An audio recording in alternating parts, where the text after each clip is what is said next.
In an earlier video, we saw how it was important to wrap any sibling components inside of a div because we saw that error saying that adjacent JSX elements must be wrapped in an enclosing tag. So we're seeing how React only wants to render that single component. But we're seeing here how adding a div, if we're constantly adding wrappers to the page, this can start to junk up our element tree. We're seeing there's a div here with root and then another div, and then we start to get to the actual components that are on the page.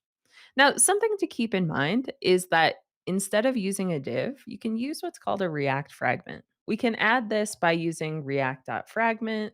We can see that our div root is wrapping directly around the header, the section in the footer that we've created with these components.